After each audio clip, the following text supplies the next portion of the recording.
Mes frères et sœurs, aujourd'hui, nous célébrons un homme que Dieu a puissamment utilisé pendant 2 décennies. Le pasteur Samuel, notre berger, notre guide, notre père spirituel, a consacré sa vie à nous conduire selon la vérité de la parole. Et pour cela, nous voulons l'honorer. Je n'ai plus de père depuis l'enfance, mais j'ai trouvé une figure paternelle en vous, pasteur. Vous avez cru en moi quand je ne croyais même pas en moi-même. Merci. Je ne suis ici que depuis quelques mois, mais c'est grâce à votre prédication, pasteur, que j'ai donné ma vie à Christ. Votre parole m'a transpercé le cœur. Merci de votre obéissance. Je ne mérite pas tant d'honneur. Toute la gloire revient à Dieu seul. J'ai seulement fait ce que tout serviteur devrait faire, obéir. Mais je reste un homme, un simple homme. Avec ses combats, avec ses luttes, si j'ai pu aider, guérir des cœurs, ramener des âmes, c'est par sa grâce. Et seulement par sa grâce. Nous te soutenons. Que Dieu te fortifie pour la suite. Ce n'est pas la fin, mais un nouveau commencement. Un commencement, ou le moment de vérité. Seigneur, je sens un frisson dans l'ombre. Un murmure du passé qui refuse de se taire. Sœur Mireille, est-ce que tout va bien? Vous avez l'air préoccupée. Tout va pour le moment, ma fille. Mais parfois, la lumière qui brille au matin laisse entrevoir de sombres présages dans la pénombre du soir. Des présages, sœur, vous parlez d'un mauvais signe, peut-être d'un secret qui remonte au passé. Oui, tu sais, dans chaque vie, il y a des cicatrices que l'on croit avoir refermées. Mais parfois, ces cicatrices se réveillent dans le moindre frémissement du vent. J'ai senti une ombre ce matin, dans les regards de nos fidèles, dans le silence de certains pas. Comme si le passé, lourd de secrets, cherchait à refaire surface. J'ai entendu des murmures par ici, des chuchotements sur des erreurs d'antan. Tu ne sais pas, sœur Mireille, que certains se souviennent encore des moments difficiles du passé du pasteur. Jonathan, chaque âme porte son fardeau. Le pasteur Samuel, cet homme que nous chérissons tant, n'est pas exempt de ce fardeau. Je le perçois, même dans le moindre soupir, dans la façon dont il détourne parfois son regard lorsque la vérité se fait entendre. Pensez-vous que ce secret, qu'il nous cache depuis si longtemps, pourrait refaire surface? J'ai vu dans mes prières des signes que ce passé refait doucement surface. Une vieille blessure qui n'a jamais vraiment guéri. Il faut que nous restions unis, que nous soyons prêts à affronter la vérité, même si elle est douloureuse. Dieu protège ceux qui cherchent la lumière. Mais parfois, il nous permet de traverser l'obscurité pour mieux apprécier la vérité. Alors, il est temps de ne plus laisser le passé hanter notre présent, peut-être de l'affronter, pour que le voile se lève enfin. C'est bien là le chemin de la rédemption. Confronter ses ombres, même les plus intimes. Que Dieu nous guide dans cette épreuve. Il devrait vraiment engager quelqu'un pour faire le ménage ici. Qu'est-ce que c'est que ça? Que Dieu me pardonne, ce que j'ai fait me hante chaque jour. J'ai servi, j'ai prêché, j'ai été écouté, mais mon cœur saigne de ce secret. Si jamais cette vérité éclate, je crains que tout s'écroule, que le troupeau s'éparpille. Seigneur, aie pitié de ton serviteur. Ne me rejette pas comme Saul. Garde ton onction sur moi malgré ma faute. Qui a écrit ça? Et quel est ce secret? Chloé, tu es encore là. Oui, j'arrive tout de suite. Tu es bien matinale, ma fille. Je n'arrivais pas à dormir. J'avais besoin de prier. Tu as trouvé plus qu'une prière, n'est-ce pas? J'ai trouvé une lettre. Dans les archives. Quelqu'un avoue un péché, grave. Mais il ne signe pas. Il y a des choses que Dieu révèle en temps voulu. Tu as été choisi pour la voir, ce n'est pas un hasard. Vous pensez savoir qui l'a écrite? Je ne dirai pas de nom. Mais je sais ce que c'est, porter un fardeau en silence. Surtout quand on est haut placé. C'est quelqu'un qu'on connaît bien. Très bien, trop bien, peut-être. Mais parfois, ceux que l'on admire cachent les blessures les plus profondes. Alors, que dois-je faire? Garder le secret, parler. Prie, Chloé, ne laisse pas la curiosité te pousser à juger. Mais si la vérité doit éclater, elle le fera au moment choisi. Dieu est juste, et il est aussi lumière. Mais sois prudente, ma fille. Les secrets de l'Église sont parfois plus sombres que ceux du monde. Et celui-ci pourrait faire trembler plus d'un pilier. Tu lis encore ces vieux papiers, Ismaël? Je relis, surtout, et plus je relis, plus je sens qu'il y a un morceau du puzzle qui manque. Quel genre de morceau? Tu te souviens du grand incendie de 1998? Celui qui avait détruit l'aile nord de l'église. Oui, j'étais ado. On disait que c'était un court-circuit. Officiellement, oui, mais les archives ont disparu juste après. Et personne n'a jamais vraiment parlé de ce qu'elles contenaient. Tu crois qu'il y a un lien avec le pasteur Samuel? Je ne l'accuse pas, mais j'ai vu son regard hier quand une sœur a évoqué le passé. Un éclat de peur, de culpabilité, peut-être. Tu veux révéler quelque chose? Pas encore. J'écoute, j'observe, je cherche. Quand on touche à l'église, il faut marcher sur des œufs, ou sur des mines. Fais juste attention, Ismaël. Certains secrets brûlent encore plus que le feu qui les a couverts. C'est pas vrai. Noémie. Bonjour. Vous êtes nouvelle ici? Non, je suis revenue. Noémie, c'est surprenant. La paix du Seigneur, Samuel. Cela fait plus de 20 ans. Que viens-tu chercher ici? Ce que j'ai toujours cherché ici. La vérité. Et cette fois, je ne partirai pas sans elle. Vous vous connaissez. Chloé, ma chérie, va plutôt aider à la salle des enfants. Tu pensais que le silence durerait éternellement. Mais Dieu m'a appelé à revenir. Ce n'est pas une vengeance, Samuel. C'est une réparation. Fais attention à ce que tu réveilles, Noémie. Certains souvenirs sont mieux ensevelis. Mais Dieu n'oublie pas, et il m'a donné la force de me souvenir pour d'eux. Elle est revenue, Élise. Noémie est là. Je l'ai vue, elle n'a pas changé, toujours aussi droite. Elle veut tout révéler, je le sens. Et toi, tu sais ce que ça signifie. Oui, je sais, mais je t'ai couvert toutes ces années, Samuel. Je ne parlerai pas. Mais si elle apporte des preuves, si quelqu'un d'autre creuse, Tu as changé, Samuel. Je l'ai vu, tu n'es plus l'homme d'avant. Tu as aidé des gens, tu as reconstruit.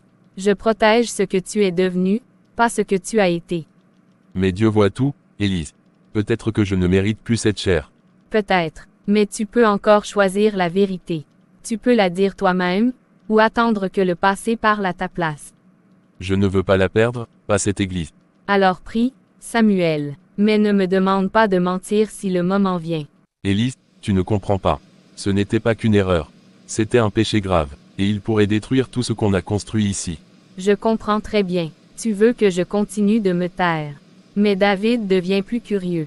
Et Ismaël, il pose des questions. C'est pour ça que je veux que cette lettre disparaisse. Si elle tombe entre de mauvaises mains, ce ne sera pas qu'un scandale. Ce sera la fin de tout. Tu as entendu. Il y a quelqu'un, David, tout va bien. Oui, pasteur, je range juste les chaises pour dimanche. Bien, tu fais du bon travail. Continue. Il cache quelque chose, et ce n'est pas petit. Seigneur, tu vois les cœurs, bien mieux que nous.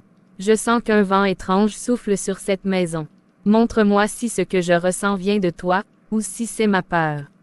Je te supplie, éclaire-moi.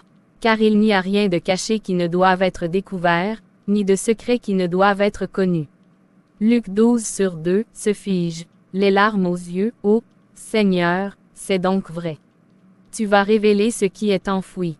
Tu m'avertis, Père, quelque chose de grave est enfoui ici, dans ton sanctuaire, et tu veux que la vérité sorte. Alors donne-moi le courage, donne-moi la sagesse, et protège les innocents, surtout les jeunes.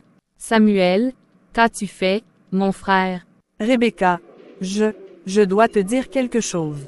J'ai trouvé une lettre, anonyme. Elle parle de Samuel. De Samuel, le pasteur, qu'est-ce que tu veux dire par là? Il est question d'un événement ancien. Quelque chose de grave. Quelqu'un accuse le pasteur d'avoir commis une faute dans sa jeunesse. Et cette personne dit qu'il continue de cacher la vérité. Non, non, je refuse d'écouter ce genre de choses. Samuel est un homme de Dieu, un homme intègre. Tu ne le connais pas comme moi je le connais. Je l'apprécie aussi, Rebecca. Mais, parfois, ceux qu'on admire peuvent avoir des failles. Peut-être qu'il a juste besoin de réparer quelque chose, de faire la lumière. Non, Chloé, tu ne comprends pas. C'est lui qui m'a soutenu quand j'étais au plus bas. Il a prié avec moi, m'a aidé à pardonner à mon père. C'est un vrai berger. Il n'a rien d'un menteur. Je ne dis pas qu'il est mauvais, je dis qu'il cache peut-être quelque chose. Et ce n'est pas à nous de juger, mais on doit chercher la vérité. Tu crois que tu es la seule à vouloir la vérité. Je la veux aussi, mais pas si ça signifie briser un homme sans preuve. Les murmures, les soupçons, ils détruisent plus que la vérité parfois. Alors aide-moi. Si on n'a rien à craindre, on le saura. Mais si quelque chose est vrai, on doit agir. Je prierai, mais je ne peux pas croire que Samuel ait fait quelque chose de mal. La vérité, ou du moins, ce qu'on en sait. Que Dieu me pardonne si je me trompe. Tu l'as vraiment fait, je ne pouvais plus me taire. J'ai croisé trop de silence, trop de regards fuyants. Quelque chose cloche, David. Mais un article, en public, tu sais que ça va exploser, Ismaël. Les gens adorent ce pasteur. Tu risques de briser des vies. Et s'il en avait déjà brisé, lui, si ce silence, ce masque, durait depuis des années, il vaut mieux un scandale que le mensonge en chair. Tu dis qu'il aurait été mêlé à un accident, une histoire de jeune femme tombée enceinte dans une autre ville. C'est flou, Ismaël. T'as pas plus que des rumeurs. J'ai un nom, j'ai une lettre, et quelqu'un qui m'a dit qu'il avait payé pour les erreurs d'un autre. Je ne l'accuse pas, je pose des questions. Et j'ai signé l'article. Tu sais comment ça va être perçu. Même s'il est innocent, la tâche est faite. Tu crois vraiment que la vérité mérite toujours d'être criée sans preuve solide. Je crois que parfois, il faut semer l'inconfort pour que la vérité pousse. S'il est vraiment un homme de Dieu, il saura répondre. Sinon, c'est à nous de veiller sur les brebis. Alors prépare-toi, parce que cette nuit, tu viens peut-être de mettre le feu à tout un ministère. Tu as lu ce qu'ils ont publié. Ce journaliste, il parle d'un secret enfoui depuis des années. C'est peut-être juste une rumeur, mais pourquoi personne ne dément? Frères, attention à vos paroles. Le diable se nourrit du doute. Le pasteur Samuel est un homme intègre. Je ne veux pas croire au mal, sœur Rebecca, mais on a le droit de poser des questions, non? Il se passe quelque chose, Mireille. Et toi, tu sais, tu as ce regard. Ce regard, David, c'est celui d'une vieille femme qui a trop vu et trop prié pour juger vite. Oui, il y a une blessure. Mais est-ce à moi de la révéler? Ou à lui? Mes frères, mes sœurs, je vois les regards, j'entends les silences. Quelque chose circule, et je ne suis pas aveugle. Pasteur, vous avez lu l'article? Oui, je l'ai lu, et je ne répondrai pas par colère, ni par déni, mais par prière et vérité, quand le moment sera juste. Vous n'avez rien à prouver, Samuel. Nous vous connaissons. Le cœur de l'homme est compliqué, Rebecca. Et le mien n'a pas toujours été pur. Mais Dieu m'a restauré, et je prie qu'il nous guide tous dans cette tempête. Soit il est sincère, soit c'est le meilleur comédien que j'ai jamais vu. Ou peut-être les deux. C'est ouvert. Tu n'as pas répondu à mes messages, Samuel, alors je suis venu. Je suis désolé, Élise. J'ai juste besoin de silence. Le silence ne guérit rien. Il ne fait qu'alimenter les soupçons. Tu le sais. Il y a des vérités qui brisent plus qu'elles ne libèrent. Tu parles comme un homme qui a peur. Pas comme un pasteur. Pas comme celui que j'ai connu. Parce que tu ne connais pas tout de moi, Élise. Tu crois connaître Samuel le pasteur. Mais Samuel l'homme, il a des cicatrices. Des fautes. Alors dis-les. Parle. Ce que tu caches commence à blesser l'Église. Et ça te ronge. Je ne peux pas. Pas maintenant. Peut-être pas jamais. Samuel, je t'en prie. Tu n'as plus 20 ans. Et la grâce ne vit pas dans le mensonge. Si tu as réellement été pardonné par Dieu, alors pourquoi as-tu si peur de la vérité des hommes? Parce que je ne sais pas s'ils me pardonneront. Et je ne sais pas si je le mérite. Tu ne peux pas passer ta vie à prêcher la lumière tout en vivant dans l'ombre, ce n'est pas toi. Ce n'est pas le Dieu que tu sers. Je ne suis pas prêt, Élise. Alors je prierai pour que Dieu te donne le courage. Parce que tôt ou tard, la vérité sortira. Et mieux vaut qu'elle vienne de toi. Seigneur, je suis fatigué. Donne-moi la paix, donne-moi le courage, je ne veux pas que tout s'effondre. Tu pries encore pour que ça reste caché. Noémie. Tu pensais que j'étais parti à jamais. Que le temps t'avait blanchi. Je ne pensais pas te revoir. Pas ici. Moi non plus. Mais Dieu a ses plans.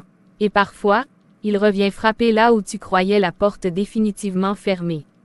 Pourquoi maintenant? Pourquoi réveiller ce qui est mort depuis si longtemps? Parce que ce n'est pas mort, Samuel. Ce que tu as fait a laissé des cicatrices. Pas que sur toi, sur moi, sur d'autres. Et maintenant que tu es là, devant tous, à parler de rédemption, tu ne peux plus fuir. J'ai changé, Noémie. Je ne suis plus cet homme. Alors prouve-le, dis la vérité, pas seulement à Dieu, mais à ceux qui te suivent aveuglément. Parce que c'est leur droit de savoir. Ce n'est pas moi que tu trahis en te taisant, Samuel. C'est l'Église. Je ne veux pas blesser les fidèles. Ce que j'ai fait, c'était il y a 20 ans. Si je parle, je détruis tout. Et si tu ne parles pas, c'est le mensonge qui les détruira. Le silence est une trahison plus subtile, mais bien réelle. Tu ne peux pas bâtir la maison de Dieu sur du sable. Tu penses que Dieu me condamne? Non, mais je pense qu'il attend que tu agisses comme un homme pardonné, pas comme un homme qui a peur. Si tu ne leur dis pas, Samuel, je le ferai. Toujours à fouiller dans les archives, Jonathan, Les vieilles choses ont parfois plus à dire que les récentes, même si on préfère ne pas les entendre. tu parles en énigme, comme d'habitude. Tu sais quelque chose, sur Samuel, pas vrai. Je ne veux pas lancer de rumeurs. Mais, ce n'est pas un secret pour tout le monde. Tu veux dire que tu étais au courant depuis le début. Disons, qu'à l'époque, j'ai été témoin de certaines choses. Avant que Samuel ne devienne pasteur ici, il a dû quitter précipitamment une autre assemblée. Il y avait une jeune femme, très impliquée, très proche de lui. Noémie, Oui, donc tu sais, alors tu comprends pourquoi certains d'entre nous, comme Élise, ont préféré se taire. Par loyauté, ou par peur que l'Église s'effondre. mais pourquoi ne rien dire? Cacher la vérité, c'est l'entretenir. Parce que parfois, David, on croit qu'on protège l'œuvre de Dieu, en gardant les fissures derrière le rideau. Et parce qu'on pense, à tort, que les fidèles ne sont pas prêts à entendre certaines vérités. Mais c'est du mensonge par omission. On a bâti cette Église sur la confiance. Et maintenant, tout peut s'écrouler. Où tout peut être guéri, si la vérité est apportée avec sagesse. Mais pas dans la colère, pas dans le scandale. Samuel doit parler, avant que ça ne vienne d'ailleurs. Alors aide-le, au lieu de le juger. S'il tombe, qu'il tombe dans la grâce, pas dans l'humiliation. Élise, on doit parler. David, tu devrais être à l'intérieur, tu sais. Les gens te cherchent. Je m'en fiche. Ce qui compte, c'est ce que tu sais. Ce que tu as caché. Pourquoi tu as protégé Samuel? Pourquoi tu n'as rien dit sur ce qu'il a fait? Ce n'est pas aussi simple que tu crois. Samuel n'est pas un monstre. Il a fait des erreurs, oui, mais il a changé. Il a demandé pardon. Tu penses vraiment que ça suffit? Il a détruit des vies, Élise. Et toi, tu as été complice. Tu savais tout ça et tu as décidé de le couvrir. Je savais qu'il avait un passé, oui. Mais il m'a juré qu'il avait changé. Que son désir de servir Dieu était pur maintenant. C'est pour ça que je l'ai soutenu. J'ai cru en lui. J'ai cru en son pardon. Tu crois qu'un simple pardon peut effacer tout ça? Tu crois qu'il peut juste tout recommencer, comme ça, sans conséquence? Noémie, cette jeune femme qu'il a laissée derrière lui, tu l'as oubliée. Non, je ne l'ai pas oublié, mais il n'a pas agi seul. Tout le monde savait qu'il portait ce fardeau. Et tout le monde a préféré garder le silence. Pas juste lui. Moi aussi, j'ai porté cette douleur, cette honte, pour lui. Donc c'était plus facile de fermer les yeux, de mentir, de protéger l'Église. Mais qu'en est-il des autres? Qu'en est-il des gens qu'il a blessés? De ceux qui sont venus chercher de la guérison ici et qui ont été trompés par un homme qui cache son passé? Et toi, David, que comptes-tu faire maintenant? Diffuser des rumeurs, détruire tout ce qu'on a construit ici, tout ce qu'il a bâti, tout ce que j'ai soutenu. C'est facile d'être le juge quand on n'a pas vu les sacrifices qu'il a faits, les combats qu'il a menés pour se racheter. C'est facile de tout cacher sous un masque de repentance et de foi, n'est-ce pas? Mais la vérité finit toujours par éclater. Et quand elle le fera, Élise, tu ne pourras plus te cacher derrière lui. Ni derrière tes excuses. Tu seras responsable aussi, parce que tu savais. Je savais, oui, mais j'ai cru que l'amour pouvait tout réparer. J'ai cru qu'il avait changé. J'ai cru qu'il méritait une chance de se racheter. Mérite une chance, mais pas à n'importe quel prix, ni celui de briser les vies des autres. Je sais pourquoi vous êtes ici, Noémie. Et je vous promets que je n'ai jamais voulu que cela arrive. Je regrette, plus que vous ne pouvez l'imaginer, la douleur que j'ai causée. Vous regrettez, vous croyez que vos regrets suffisent à réparer ce que vous m'avez fait. Vous m'avez abandonné, Samuel. Vous m'avez laissé seul, avec cette douleur, sans aucune explication, sans même un regard en arrière. Et vous croyez qu'un simple « je suis désolé » va tout effacer. Non, je ne m'attends pas à ce que vous me pardonniez aussi facilement. Je ne cherche pas à tout effacer. Je cherche seulement à réparer ce que j'ai brisé. Mais cela prend du temps, Noémie. Je l'ai compris, et c'est pour ça que je suis ici aujourd'hui. Il a changé, Noémie. Vous ne pouvez pas ignorer cela. Samuel a demandé pardon à Dieu, il s'est repenti. Il veut reconstruire sa vie, notre vie ensemble, et se consacrer à aider les autres. Il a payé le prix de ses erreurs. Nous avons tous payé, mais cela ne signifie pas qu'il doit être puni éternellement. Il mérite une chance de prouver qu'il a changé. Vous me demandez de croire en sa rédemption après tout ce qu'il m'a fait subir. Comment pouvez-vous, Élise, me dire cela? Vous, qui êtes la première à le défendre, la première à protéger ses mensonges. Vous savez ce qu'il a fait, vous l'avez toujours su. Et maintenant, vous êtes là, à me dire qu'il mérite une chance, mais qu'en est-il de moi? Et de ma douleur? Je ne veux pas minimiser ce que tu as vécu, Noémie. Ce n'était pas juste, je le sais. Mais je t'en prie, comprends-moi, je ne suis pas la même personne qu'avant. Si je pouvais revenir en arrière, je changerais tout. J'aurais agi différemment, je te l'ai dit, je regrette profondément. Mais je suis ici pour réparer, pas pour fuir. Noémie, tu es une femme forte. Et je sais que ce n'est pas facile pour toi. Mais l'une des raisons pour lesquelles Samuel et moi avons voulu cette rencontre, c'est pour que tu comprennes qu'il est prêt à faire face à son passé. Nous devons avancer, ensemble. Mais cela ne peut se faire que si tu acceptes de le regarder tel qu'il est maintenant, et non comme celui qu'il était. Regardez celui qu'il est maintenant. Comment puis-je faire ça, après tout ce qu'il a fait? Je l'ai aimé, j'ai cru en lui, et il m'a trahi. Alors, excusez-moi si je n'arrive pas à oublier si facilement. Je sais que tu m'en veux, Noémie. Et je ne te demande pas de me pardonner tout de suite. Mais je te demande d'être honnête avec toi-même. Ne me juge pas uniquement pour mes erreurs passées. Ne me juge pas pour un homme que je n'ai plus été depuis longtemps. Je t'ai laissé, oui. Et ça, je le regrette plus que tout. Mais aujourd'hui, je suis un homme différent. Et je veux montrer à tout le monde, surtout à toi, que je suis capable de changer. Vous croyez vraiment que vous pouvez effacer tout ça? Que vous pouvez me convaincre de vous donner une chance de me racheter? Vous avez détruit ma vie, Samuel. Vous avez détruit mon cœur. Et même si vous vous êtes repenti, il faudra bien plus que des paroles pour réparer ce que vous avez brisé. Je sais que ce n'est pas facile. Mais la guérison prend du temps, et parfois, ça commence par un acte de foi. Samuel n'a pas seulement demandé pardon à Dieu, il vous demande pardon, à vous aussi. Pas pour effacer le passé, mais pour avancer. Ensemble, si vous le souhaitez. Tu n'es pas venu dîner. Tu vas finir par t'épuiser si tu continues à porter tout ça seul. Je ne peux pas dormir, Élise.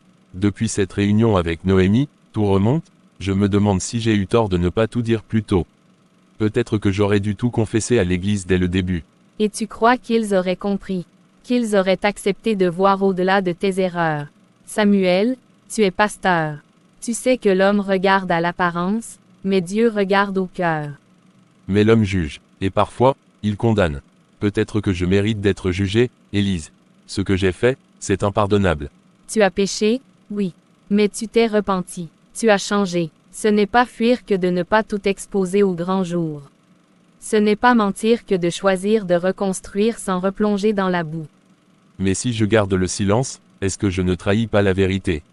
Est-ce que je ne prive pas l'Église d'une vérité qu'elle mérite de connaître? Peut-on vraiment enseigner la lumière, en cachant les ténèbres? Parfois, la vérité écrase. Parfois, elle détruit plus qu'elle ne construit. Ce que tu as fait appartient à ton passé. Adieu. Il t'a pardonné, Samuel. Veux-tu vraiment rouvrir une plaie que lui a déjà refermée? Mais si quelqu'un d'autre en parle avant moi, si Ismaël continue à creuser, s'il publie ce qu'il pense savoir, est-ce que je ne deviendrai pas un menteur aux yeux de tous? Alors il faudra que tu sois prêt à faire face. Pas pour laver ton image, mais pour rester vrai devant Dieu. Mais pas maintenant, pas tant que ton cœur est encore rongé de peur. Tu dois choisir. Confesser pour guérir, ou te taire pour protéger. Les deux demandent du courage, Samuel. Mais aucun ne fait de toi un lâche. Je n'ai jamais voulu être un homme double.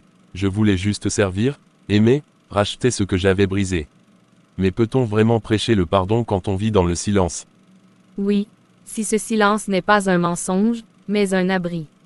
Tant que tu es vrai avec Dieu, alors le reste viendra en son temps. Samuel, merci d'être venu. J'aurais préféré qu'on se voie dans d'autres circonstances, mais je ne pouvais plus garder le silence. Je t'écoute, Emmanuel, tu sais à quel point cette Église t'aime. Tu es un berger fidèle, un homme que Dieu a utilisé. Mais, des murmures circulent, des lettres anonymes, des anciens qui doutent, et moi, je sens qu'il y a quelque chose que tu nous caches. Je ne nie pas qu'il y a un poids, une faute. Un souvenir qui me hante. Mais ce n'est pas aussi simple. Je ne suis pas là pour te juger. Je suis là pour t'aimer en vérité. Et pour protéger cette Église. Le silence, parfois, fait plus de mal que le péché. Dis-moi, est-ce vrai ce que certains insinuent? Y a-t-il quelque chose que nous devrions savoir? Il y a longtemps, bien avant que je sois pasteur, j'ai fait quelque chose de grave. J'ai blessé quelqu'un, et j'ai fui, pas pour me cacher, mais parce que je croyais que Dieu ne pouvait plus rien faire de moi. Mais Dieu t'a relevé? Non. Tu es revenu à lui. Oui, il m'a pardonné, mais je ne l'ai jamais dit à personne. J'ai toujours eu peur qu'on ne voie plus que ça, et non plus ce que Dieu a fait depuis. Alors il est temps que ce témoignage sorte de l'ombre. Pas pour t'exposer, mais pour glorifier la grâce. Samuel, tu nous parles chaque semaine de vérité, de repentance, de lumière, ne crois-tu pas qu'il est temps de vivre pleinement ce que tu prêches? Et si l'Église me rejette, si je perds leur confiance, leur amour, alors tu sauras que ton ministère n'était pas basé sur ton image, mais sur la vérité de Christ. Nous avons besoin de lumière, Samuel. Pas de perfection, mais de vérité, et je marcherai avec toi, si tu choisis ce chemin. Seigneur, tu vois la confusion. Tu vois les cœurs blessés. Parle encore, si c'est ta volonté. Ta servante écoute. La maison brûle, non à cause du vent, mais parce que le silence a nourri les flammes. Qui est cet homme? Pourquoi reste-t-il? C'est le berger. Il aime le troupeau, mais il a bâti sur une pierre fendue. Il a cru pouvoir porter seul ce qu'il fallait confesser. Doit-il tomber? Il tombera, mais ce ne sera pas la fin. Il renaîtra de la poussière si l'orgueil meurt. Ce qui est caché sera crié sur les toits, non pour détruire, mais pour purifier. Seigneur, tu m'as parlé. Alors je parlerai aussi. Même si cela doit briser le calme, il faut sauver les âmes de la chute. Non, c'est impossible, le pasteur Samuel. Ça ne peut pas être vrai, pas lui. Pourquoi personne ne m'a dit? Pourquoi avoir caché tout ça? Il priait avec moi, il m'a conseillé. Rebecca, qu'est-ce que tu fais avec ce dossier? Tu savais, Élise, depuis tout ce temps, tu savais et tu as laissé les gens l'honorer sans rien dire. Ce n'était pas à moi de le révéler. Il a changé, il a pleuré, il s'est repenti. Mais il est resté silencieux. Il a bâti sa réputation sur un mensonge. Et toi, tu l'as aidé. Tu as protégé le silence, pas la vérité. Je voulais protéger l'œuvre de Dieu, je ne savais pas quoi faire. Et je l'aimais comme un frère. Alors il est temps qu'il parle. Ou je le ferai à sa place. Frères et sœurs, bonjour. Que la paix du Seigneur soit avec vous. Nous sommes heureux de vous retrouver ce matin. Le pasteur Samuel va bientôt nous rejoindre pour le message. Vous avez vu Samuel ce matin. Il devait être dans le bureau. Je crois qu'il ne viendra pas, Emmanuel. Il sait que les choses remontent à la surface. Tu veux dire, le passé, il a peur que tout explose. Il est en train de fuir. Il ne veut pas affronter l'Église. Pasteur, tout le monde vous attend. Je ne peux pas monter, Chloé. Pas aujourd'hui, pas en sachant ce que j'ai caché. Alors dites-le, confessez. Les gens vous aiment, mais ils ont besoin de vérité. J'ai eu des années pour le faire, et je ne l'ai pas fait. Maintenant, je suis paralysé par la honte. Ce n'est pas le silence qui efface la faute, c'est la repentance vraie. Il n'est pas trop tard pour bien faire, même si ça coûte. Et si je détruis tout ce que j'ai construit? Alors tu laisses Dieu reconstruire, cette fois sur la vérité. Chers frères et sœurs, le pasteur Samuel ne pourra pas assurer la prédication ce matin. Prions pour lui, et prions pour que la vérité, quelle qu'elle soit, éclaire nos cœurs. Frères, sœurs, j'ai été journaliste avant d'être chrétien. Et si j'ai appris une chose, c'est que la vérité finit toujours par se frayer un chemin. Même quand on veut l'étouffer. Aujourd'hui, je ne parle pas en tant que critique, mais comme frère, blessé de voir un mensonge durer aussi longtemps dans cette maison. Il y a 23 ans, Dans une autre ville, un jeune homme a causé un drame. Une jeune fille a été blessée, sa réputation détruite, sa foi ébranlée. Et cet homme est aujourd'hui votre pasteur. Il est en train de tout dire. J'ai les preuves, une lettre écrite par la victime, un dossier ancien, des témoins. J'ai hésité à parler, mais ce silence alimente la confusion dans l'Église. Et une maison bâtie sur le mensonge finit toujours par s'écrouler. Frères, sœurs, restons dans la paix. Ne laissons pas nos émotions gouverner notre foi. Écoutons, mais prions aussi pour le discernement. C'est vrai? Alors, notre pasteur a un passé caché. Mais pourquoi il n'a rien dit tout ce temps? Parce qu'il avait peur, parce qu'il croyait avoir été pardonné, mais n'a jamais osé affronter ce qu'il avait fui. Je l'ai défendu, et je continue de prier pour lui. Mais il doit maintenant dire la vérité lui-même. On a construit notre foi sur ses paroles. Et s'il nous a menti, sur quoi avons-nous réellement bâti? Ce n'est pas une vengeance. C'est un appel, à la lumière, à la repentance vraie. Ce n'est pas à moi de juger, mais à Dieu. Moi, je ne fais que briser le silence. Seigneur, que la vérité libère, même si elle fait d'abord saigner. On nous a menti, pendant des années. Comment on peut encore faire confiance? Mais s'il a changé, si Dieu l'a vraiment transformé, tu ne crois pas à la repentance. Alors c'est ça, votre vérité. On se tait pendant 20 ans, et puis on fait comme si tout allait bien. Personne n'a dit que tout allait bien, David. Mais ce n'est pas à nous de jeter la première pierre. Il faut du courage pour affronter un passé qu'on voudrait effacer. Et s'il a vraiment souffert en silence? S'il s'est puni tous les jours pour ce qu'il a fait, Dieu ne l'aurait-il pas relevé? Et la victime, on parle de Samuel, mais on oublie la jeune fille brisée. On oublie Noémie. Tu savais, Élise, tu étais au courant depuis le début. Oui, et j'ai prié tous les jours pour que le bon moment vienne. Pour qu'il le dise lui-même. Mais je ne suis pas Dieu.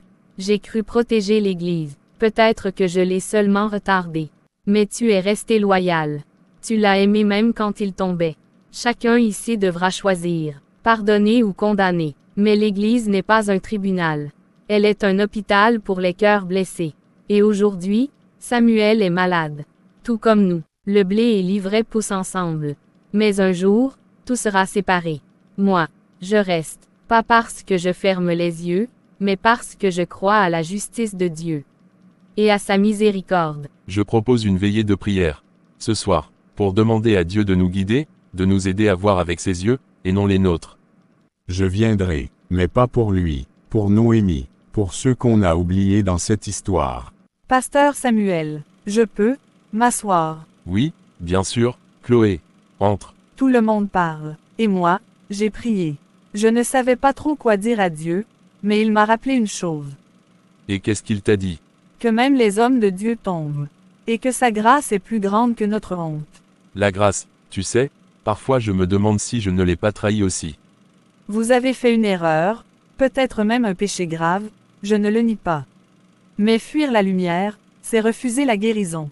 Et ce n'est pas ce que Dieu veut. Je suis fatigué, Chloé. J'ai porté ce fardeau si longtemps.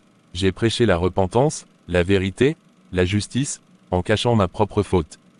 Quel genre de guide suis-je? Un homme brisé, comme David après Bathsheba. Et pourtant, Dieu l'a restauré. Vous m'avez aidé à me relever quand j'étais perdu. Aujourd'hui, c'est à mon tour. Tu crois qu'ils pourront me pardonner? Certains, oui. D'autres, peut-être jamais. Mais ce n'est pas eux qu'il faut chercher à convaincre. C'est Dieu. Et à lui, vous n'avez rien à prouver, juste à tout remettre. Alors je parlerai, dimanche, devant tout le monde. Je serai là, et je prierai pour que les cœurs restent ouverts. Dieu restaure, pasteur. Il le fera pour vous aussi. Seigneur, donne-moi la force de ne plus fuir. Frères et sœurs, ce matin, je ne viens pas vous enseigner, je viens me confesser. Pendant des années, j'ai été votre pasteur. J'ai prié avec vous, pleuré avec vous, conseillé, exhorté, mais j'ai aussi caché un péché. Il y a 20 ans, avant que je donne ma vie pleinement au Seigneur, j'ai fait une erreur. Une relation interdite, et j'ai eu peur. J'ai fui, j'ai tout enterré, croyant que le silence allait suffire à effacer. Mais Dieu n'oublie pas, et l'Esprit m'a rattrapé. Je ne suis pas digne de cette chair, je ne suis pas digne de vos regards, je ne suis pas digne de son appel. Mais je sais une chose, Le sang de Christ suffit. Sa miséricorde est plus grande que ma honte, et si je tombe, je veux tomber entre ses mains. Ce n'est pas la chute qui vous disqualifie. C'est le refus de se relever. Je ne demanderai pas à rester pasteur, je demande seulement, à rester votre frère. Le Seigneur ne jette pas ceux qui se repentent. Et si Dieu lui pardonne, qui suis-je pour juger? Pas après tout ça. Je sais, mais je suis venu quand même. Je t'ai fait du mal, Noémie. Je t'ai abandonné, alors que tu portais tout le poids. Je t'ai laissé avec les conséquences. Et j'ai continué ma vie, comme si de rien n'était. Je n'ai jamais eu le courage de revenir vers toi. Je t'ai attendu, au début. J'espérais que tu reviendrais, que tu assumerais, mais tu as choisi de fuir. Et j'ai dû tout affronter seul. Les jugements, les questions, la honte. Et pourtant, le plus difficile, ce n'était pas le rejet du monde. C'était ton silence. Je n'ai pas d'excuse. Juste, une peur immense. Et une lâcheté que je regrette chaque jour. Je t'ai pardonné depuis longtemps. Quoi? J'ai choisi de ne pas être prisonnière de ta trahison. J'ai pleuré, oui. Crié, supplié Dieu de me libérer. Et un jour, il m'a fait comprendre que pardonner, ce n'était pas oublier, mais guérir. Tu es bien plus forte que moi. Non, je suis juste tombée dans les bras de celui qui restaure. C'est lui qui m'a relevé. Et aujourd'hui, je peux te dire sincèrement, je te pardonne. Pas pour toi, mais parce que je veux vivre libre. Merci, Noémie. Je ne mérite pas ce pardon, mais je le reçois avec humilité. Alors ne reste pas là. Relève-toi, Samuel. Pas pour moi, mais pour celui qui t'a aimé malgré tout. Tu m'as demandé de venir. Je suis là. Merci, je ne pouvais plus garder ça en moi. Il fallait que je parle à quelqu'un. Et toi, David, tu as toujours été droit. Je savais. Depuis des années. Pas tout, pas les détails. Mais je savais que Samuel avait laissé derrière lui quelque chose, quelqu'un. Quand Noémie est revenue, j'ai compris. Et j'ai choisi de me taire. Tu l'as couvert. Oui. Je croyais le protéger. Je pensais, le passé est le passé. Dieu l'a pardonné. À quoi bon réveiller la douleur? Mais ce n'était pas juste du silence. C'était de la complicité. Je lui ai dit de ne rien dire. Je lui ai conseillé d'oublier. Je croyais faire le bien. Oui. Et maintenant, l'Église est blessée, divisée. Je vois les regards, les doutes, et je me dis, si j'avais parlé plus tôt, peut-être que les choses auraient été différentes. Pourquoi maintenant, Élise? Parce que je sens que Dieu me demande de dire la vérité. Plus que jamais. Je me suis caché derrière mon zèle, mon rôle, ma fidélité. Mais au fond, j'avais peur. Peur qu'on découvre que je ne suis pas aussi irréprochable que j'en ai l'air. Je suis tombé dans le piège de protéger un homme, au lieu d'obéir à Dieu. La vérité fait mal, Élise. Mais elle libère. Je veux réparer. Je veux aller devant l'Église, confesser ma part. Pas pour faire bonne figure. Mais parce que je ne veux plus servir dans l'ombre du mensonge. Alors tu es plus forte que beaucoup. Tu ne seras pas seule. Merci, David. Peu importe ce que les autres diront, je veux retrouver la paix avec Dieu, et marcher dans la lumière. Mes frères, mes sœurs, nous avons tous entendu les révélations. Nous avons tous vu Samuel souffrir, mais nous avons aussi entendu Élie, vu la douleur de Noémie, lu les articles, et maintenant, la question se pose, que faisons-nous? Samuel n'est pas un monstre. Il a été un berger pour nous. Il nous a conduits, aimés, priés. Mais un berger qui cache un secret aussi lourd, peut-il encore tenir la houlette? Je ne me défends pas, je suis brisé. Je ne cherche pas à fuir ce que j'ai fait. Je demande seulement à Dieu, et à vous, de ne pas me rejeter totalement. Tu as l'air calme, mais je te connais. Tu veux que justice soit faite. Oui, je veux justice. Parce que quand on est pasteur, on porte la responsabilité de la vérité. Et je veux qu'on reconnaisse la souffrance des victimes, mais je veux aussi que cette justice ne devienne pas une exécution publique. Tu parles de justice, mais avec miséricorde. Exactement, Samuel a failli. Élise a failli, mais qui ici n'a jamais chuté dans l'orgueil, dans le silence, dans le mensonge? La justice de Dieu commence toujours par la lumière, mais elle se termine souvent dans les bras de la grâce. Alors que faisons-nous? On le démet, on le suspende, ou on le relève? Je pense qu'il doit se retirer. Pour un temps, pour guérir, pour écouter, pour demander pardon à ceux qui l'ont blessé. Mais pas dans l'humiliation, pas dans la haine. Nous ne sommes pas le monde. Et moi, que dois-je faire? Toi aussi, tu dois prendre un pas de côté. Mais tu as déjà commencé un chemin de repentance, ne t'arrête pas. Continue, je mérite le retrait, et je l'accepte. Mais merci, Jonathan, de ne pas avoir oublié que je suis aussi un frère. On te retire du rôle de pasteur, mais pas de la famille de Dieu. Mes frères, mes sœurs, aujourd'hui, notre Église traverse une tempête, nous avons été blessés. Trompés, troublés, mais nous sommes aussi un corps. Et un corps ne guérit pas dans la division. Je sais que beaucoup d'entre vous sont en colère, moi aussi, je l'ai été. Mais je suis venu ici ce soir non pour condamner, mais pour bâtir. Nous avons parlé entre anciens. Il est temps de prendre une décision claire. J'ai prié, longtemps, et j'ai vu dans mon esprit une église à genoux. Non pas détruite, mais humble. Ce qui nous sauvera, ce ne sont ni les sanctions, ni les discours. Ce sera la repentance, le pardon, et le jeûne. Samuel a fauté, c'est vrai. Mais moi, je crois que Dieu n'a pas dit son dernier mot pour lui. Si Dieu l'a relevé autrefois, il peut encore aujourd'hui. Je suis journaliste. J'ai exposé ce qu'il fallait. Mais ce soir, je suis juste un frère. Et je ne veux pas que notre Église devienne une tombe. Je vote pour qu'on entre dans un temps de prière et de retraite spirituelle, tous. Ensemble, et que Samuel soit relevé, le jour où Dieu, et non les hommes, le dira. Je demande pardon, à vous tous. Je vous ai privé de la vérité. Mais moi aussi, je veux me mettre à genoux. J'ai pardonné, mais j'ai aussi saigné. Je vous demande de ne pas minimiser la douleur. Mais je suis prête à marcher vers la guérison, si nous le faisons tous ensemble. Samuel se retire de ses fonctions pendant une période indéterminée. Élise également, pour prendre soin de son âme. Une équipe de sages sera formée pour accompagner cette saison. Et à partir de demain, 21 jours de jeûne, de prière, et de silence, un nouveau départ. Mais cette fois, sur le roc, je ne suis pas sûr que mes mots puissent réparer ce que j'ai brisé. Je ne suis pas sûr non plus que ma voix mérite d'être entendue, mais je vous demande, à vous, mes frères et sœurs, de me donner une chance, de parler. Je me tiens devant vous aujourd'hui, non comme votre pasteur, mais comme un homme qui a failli, un homme qui a échoué. J'ai prêché l'amour, la fidélité, la pureté, mais dans mon cœur, j'ai laissé un vide que j'ai cherché à remplir avec mes propres faiblesses, j'ai trompé ma propre conscience. J'ai fait semblant, j'ai caché un secret qui me rongeait de l'intérieur. Je pensais pouvoir le gérer, mais le péché, mes amis, il nous ronge. Il nous aveugle, et un jour, il se révèle. Et ce jour-là, vous m'avez vu. Vous m'avez vu dans ma honte. Je ne suis pas digne de vous demander pardon, mais je le fais quand même, parce que l'Église n'est pas un lieu pour les parfaits. Non, c'est un lieu pour les pécheurs. Et je suis l'un d'eux. Je suis tombé, et je me tiens ici, seul, avec ma culpabilité, mais aussi avec l'espoir que Dieu me relèvera. Je me souviens de la parole que j'ai un jour prêchée, Dieu relève les humiliés, et il guérira ceux qui se repensent de tout cœur. Je veux vous dire ceci, je suis profondément désolé, non seulement pour vous, mais aussi pour Dieu. Pour avoir trahi sa confiance, je n'ai pas su être un pasteur digne de ce nom.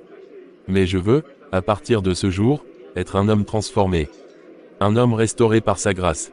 Je vous demande, avec tout mon cœur, de m'accorder cette chance, non pas de revenir à ce que j'étais, mais de m'élever à ce que Dieu veut que je devienne.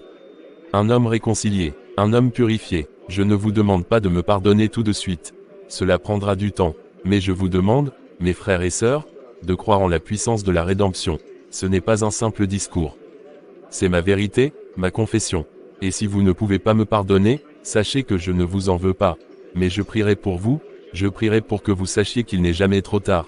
Il n'est jamais trop tard pour se tourner vers Dieu, pour guérir, pour recommencer. Je vous demande de prier pour moi, comme je vais prier pour chacun de vous. Et si, un jour, vous me voyez sombrer à nouveau, rappelez-moi ces mots.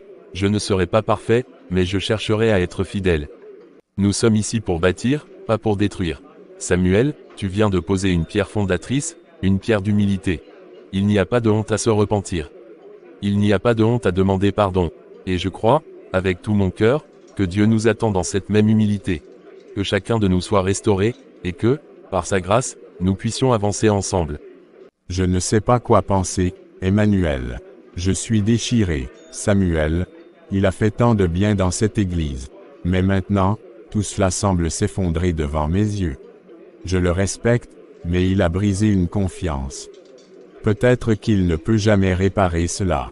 David, je sais que tu as des doutes. Nous avons tous des questions. Mais dis-moi, ce qui te trouble, c'est Samuel en tant qu'homme, ou l'appel de Dieu en lui? Je suis un homme de principe, Emmanuel. Et voir un pasteur tomber comme ça brise ma confiance. Comment puis-je suivre quelqu'un qui a failli à ce point? Je comprends ta peine, et je ne suis pas là pour minimiser ce qu'il a fait. Mais la question n'est pas ce qu'il a fait, c'est ce qu'il fait maintenant. La véritable question est-ce que ta foi repose sur Samuel, ou sur Dieu? Ma foi devrait être en Dieu, je le sais. C'est ce que je me suis toujours dit. Mais c'est difficile, Emmanuel. J'ai vu Samuel comme un exemple, un modèle. Tu l'as vu comme un modèle humain. Mais tous les modèles humains sont faillibles. Nous ne pouvons pas mettre nos yeux fixés sur l'homme, mais sur Dieu seul. Samuel est un homme comme un autre. Il fait des erreurs, mais cela ne change pas la grandeur de Dieu. Ta foi doit être en lui, et non dans un homme.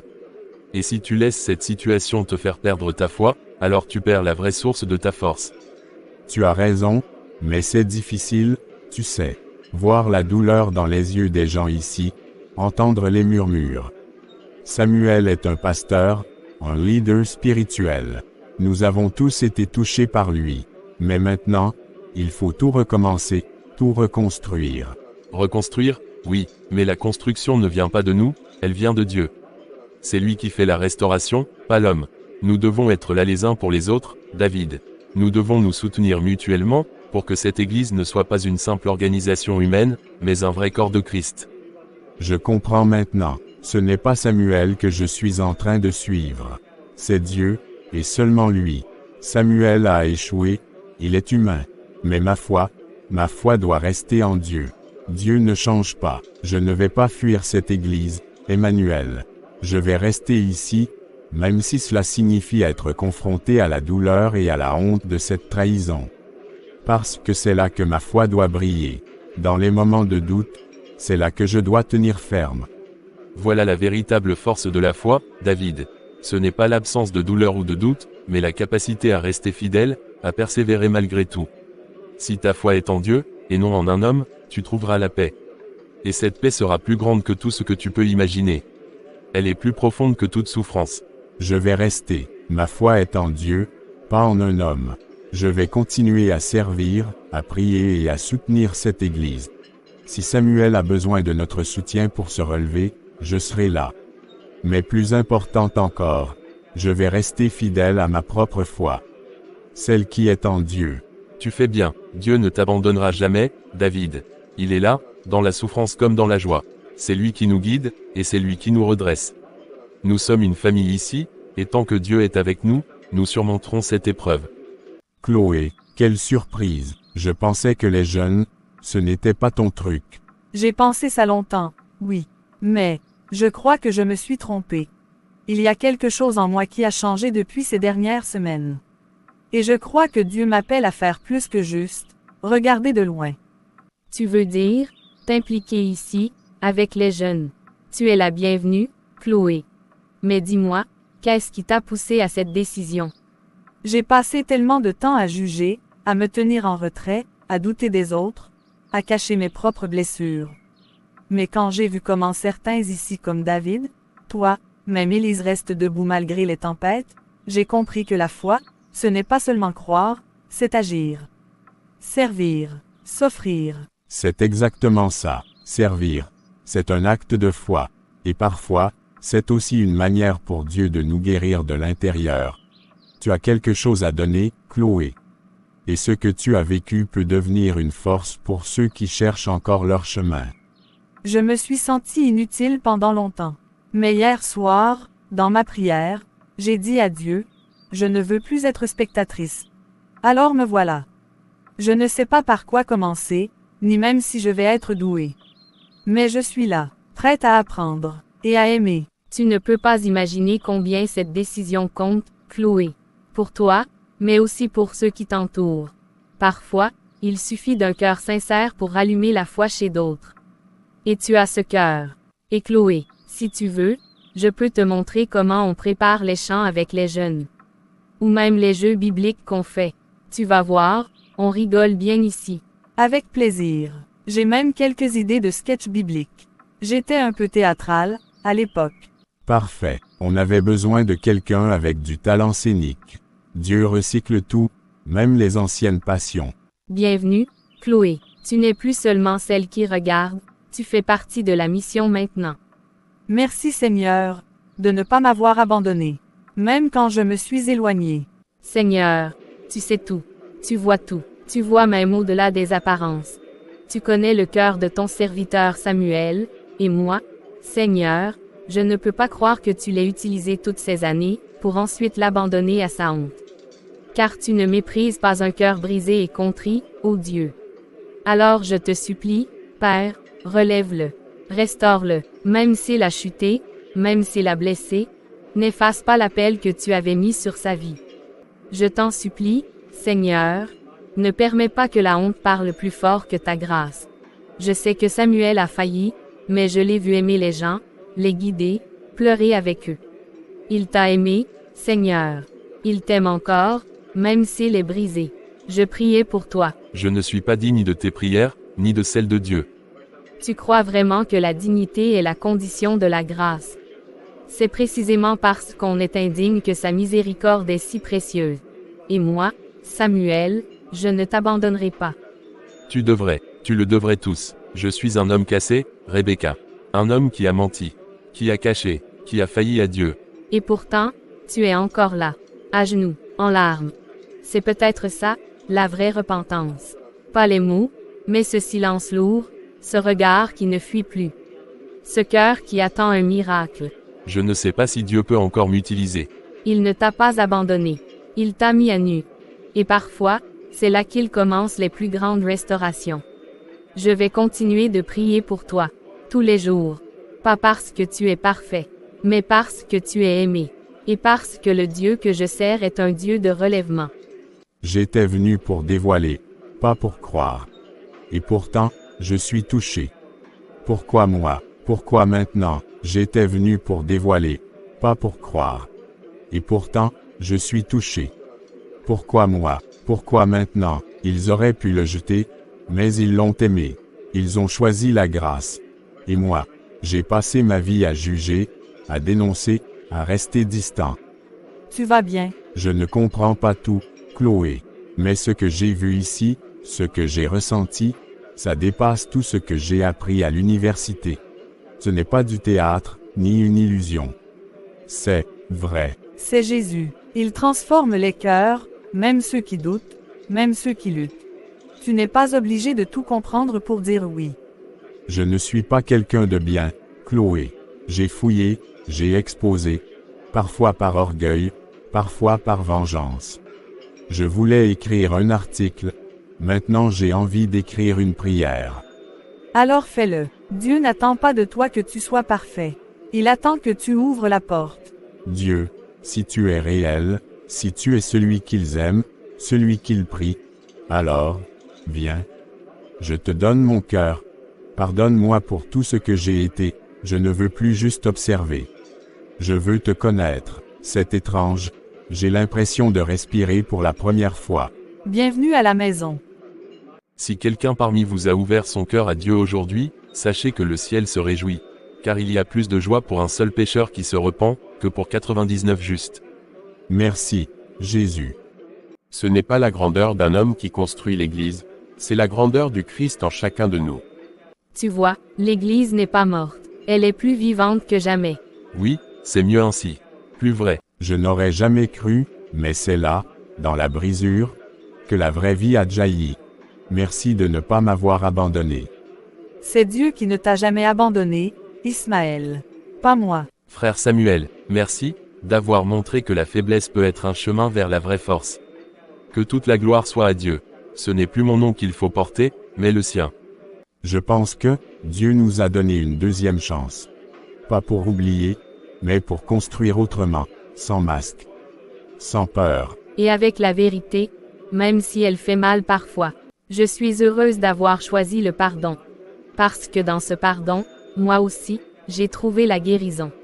L'Église n'est pas un musée pour les saints parfaits, C'est un hôpital pour les blessés qui veulent guérir. Seigneur, restaure notre maison. Apprends-nous à aimer comme toi. Fais de nous des témoins humbles. Seigneur, rebâtis-nous, à ton image. Le chemin que j'ai parcouru a été long. J'ai servi ici avec passion, mais aussi avec des chaînes invisibles. Et ces chaînes, je ne peux plus les ignorer. Ce ministère n'a jamais été à moi. Il appartient à Dieu. Et aujourd'hui, avec humilité, je dépose cette charge à ses pieds. Je quitte mes fonctions de pasteur. Non pas pour fuir, mais pour laisser à cette Église la possibilité de respirer à nouveau, de guérir pleinement, de suivre Dieu sans le poids de mes fautes passées. Frère Samuel, Dieu t'a pardonné. Et moi aussi. Ton humilité est un message plus puissant que 100 sermons. Tu nous as appris que même les leaders tombent. Mais tu nous as surtout montré comment on se relève. Il n'y a pas de honte à partir quand le moment est juste, il y a de la sagesse dans ce que tu fais. Tu restes notre frère. Et moi, je n'oublierai jamais celui qui m'a guidé vers Christ. Tu as posé les fondations. Dieu bâtira le reste. Frères et sœurs, depuis que notre pasteur Samuel a quitté ses fonctions, beaucoup de questions sont montées dans nos cœurs, mais une chose est restée claire, Dieu ne nous a pas abandonnés. Il prépare un chemin nouveau. Le conseil, après prière, a cherché un homme de foi, d'humilité et de vérité. Quelqu'un qui connaît nos douleurs, mais aussi nos espoirs. Aujourd'hui, je vous propose le nom de notre frère David. David, tu crois qu'il acceptera? C'est l'un des seuls à être resté debout quand tout tremblait. Je ne suis pas un grand prédicateur. Je n'ai pas étudié dans de grandes écoles. Mais je connais celui qui sauve, et si vous me permettez, je marcherai avec vous, non devant vous, mais à vos côtés. Tu as défendu la vérité quand c'était risqué. Tu as choisi l'amour sans cacher la justice. Tu es prêt, David. Tu as le cœur d'un berger, et l'Église a besoin d'un cœur, plus que d'un titre. Le bon berger donne sa vie pour ses brebis. Toi, tu es resté. Tu n'as pas fui. Alors, que celui qui est d'accord dise Amen. Amen. Seigneur, restaure ton peuple, verse l'huile sur nos plaies, relève ceux qui tombèrent, ranime l'amour et la paix. Frères et sœurs, aujourd'hui, nous ne célébrons pas un homme. Nous ne regardons pas au passé pour le condamner, mais pour guérir. Dieu est encore au milieu de nous. Il restaure ce qui est brisé. Je vous donnerai des pasteurs selon mon cœur, qui vous paîtront avec intelligence et sagesse. Jérémie 3 verset 15. Ce culte n'est pas pour montrer notre force, mais notre dépendance. C'est un retour. Un genou fléchi, une confession, et une louange malgré les cendres. Seigneur, nous sommes venus vides. Viens remplir ton temple. Pardonne-nous nos silences, nos jugements, nos fuites, et viens rétablir ton Église. Je sens sa présence, comme un vent doux. Il n'a jamais quitté cet endroit. C'est le commencement. Il bâtit encore. Quand je suis faible, tu es fort, quand je suis loin, tu m'attends encore. Merci Seigneur, tu fais tout redevenir nouveau. Il ne s'agit pas d'un retour à l'ancien, mais d'un pas vers le renouveau. L'Église ne sera plus jamais la même, et c'est une bonne chose. Je ne suis pas ici pour me justifier, je suis ici pour glorifier Dieu, parce que la vérité m'a libéré. J'ai été un homme de Dieu, mais aussi un homme qui a chuté. Il y a des années, j'ai commis une faute. J'ai couvert cette faute par orgueil, j'ai porté un masque pendant si longtemps que j'ai oublié mon vrai visage, mais Dieu, lui, n'oublie jamais qui nous sommes. Quand Noémie est revenue, quand Ismaël a écrit, quand David a confronté, je voulais fuir. Mais Dieu ne m'a pas laissé partir, il m'a poursuivi. Il m'a aimé jusqu'à ce que je plie le genou. Et quand j'ai avoué, j'ai rencontré non pas la honte, mais la grâce, une grâce brûlante. Qui nettoie, qui déchire, mais qui guérit. Ce que je veux vous dire, frères et sœurs, c'est que le pardon est réel, que la lumière, même douloureuse, vaut mieux que l'ombre confortable. Merci, merci d'avoir dit la vérité. Elle nous inspire à être vrais, nous aussi. Je suis venu pour dénoncer, et j'ai été transformé. Merci pour ton courage. David, je ne te passe pas un flambeau parfait, mais je te passe un appel réel, conduis ce peuple non comme un homme sans faille, mais comme un homme humble. Avec l'aide de Dieu, je marcherai dans sa lumière. Je ne suis plus pasteur. Je suis un homme libre, libre parce que j'ai dit la vérité, libre parce que Jésus m'a relevé. Non comme un leader, mais comme un adorateur. car ici, je me tiens encore debout. Grâce à lui. Tu fais toutes choses nouvelles, même quand tout est tombé, ta lumière dans nos ténèbres, nous fait marcher en vérité.